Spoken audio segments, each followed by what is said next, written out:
We are now approaching 30,000. We're like 100 and something, 200 away from 30,000 subscribers to the David Pakman Show subreddit, one of the most subscribed independent progressive media subreddits for shows hosted by left-handed Argentinian Jews. Among that category, we have the biggest subreddit, which is an incredible achievement.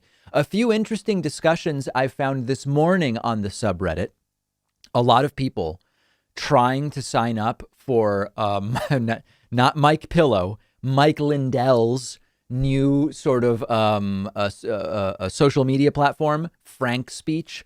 People unable to sign up. User Fman Rules said, trying to sign up to MyPillow Twitter wannabe, all I get is a syntax or server error. Yeah, we talked about this a little bit on the bonus show yesterday, and I believe we may be scheduled to talk about it again today.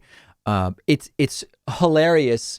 I am really taking pleasure in the complete failure of the MyPillow Frank Speech Twitter wannabe.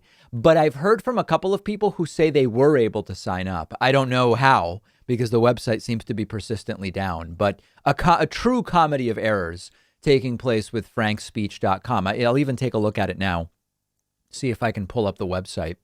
They've set up DDoS protection. And yeah, there's nothing. They claim to have received over 2 billion requests in 2 days. Now, a lot of those 2 billion are deliberate, repeated attempts to take down the website. It's a massive success, even though no one can use it or sign up. Okay, so that's what's happening on frankspeech.com. User Tabasco Dan commented on when people call into the show and said, what is the point of David taking calls if it always seems like he wants to strangle them? Unless, of course, they're from Europe, then he wants to see where they've had lunch, even if the connection sounds like they're calling from a nuclear submarine. Here's what I have to say about this. The fact that this viewer admits that often the calls sound like people are calling from a submarine vindicates my frustration with the call quality. But as I've said before, most people, we've actually studied this. Most people like the calls as an occasional thing. The people that don't are really loud about it, and sometimes even threaten to cancel their subscription altogether when they could just skip that 10-minute segment on Fridays. But it's a combination of comedy, and I want to hear from the people. I do want to hear from the people. Lastly, here is a Reddit post about the YouTube recommendations. This is the experience of one viewer who says YouTube recommendations are out of control. Literally on every video, on every device, whether on VPN or not, whether signed in or not, I go out of my way to not watch right-wingers for any reason, even to criticize or just out of curiosity of what Fox News propaganda is blasting. No matter the topic, there is always at least one right-wing recommendation. This never used to happen, at least not as much. Maybe there's an upswing of right-wing outrage going viral now that they actually have something to complain about. Biden is in power, so they can do the old Obama communist routine. Seriously, I've been recommended 2 Daily Caller videos when I've been signed into YouTube, which I watch David Pakman, Stephen Colbert, etc. Pretty much as far away from the alt-right Trumpists as you can get. Oh yeah, also Reddit recommended me the Steven Crowder subreddit because it was similar to this one. Is it really that hard for these algorithms to distinguish what type of politics?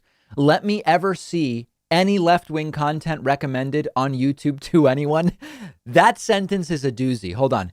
Let me ever see any left-wing content recommended on YouTube to anyone. Anyway, the point is, as they point out here, conservatives complain about being censored when these algorithms are basically affirmative action for them. Whether it's deliberate or accidental doesn't matter. If YouTube proudly displays empowering women, when literally every video has a feminazis destroyed video, you know it's complete BS. All right. The sentiment there that there's a lot of people being fed a lot of right-wing drivel on YouTube, Reddit, and other platforms is absolutely true. And frequently I hear from people who say, David, I only watch you and other left-wing shows, and YouTube keeps pushing me to Steven Crowder and Ben Shapiro and all of this other stuff. It seems to be happening. It seems to be happening. Join the discussion at davidpakman.com/Reddit, where we have almost 30,000 subreddit subscribers.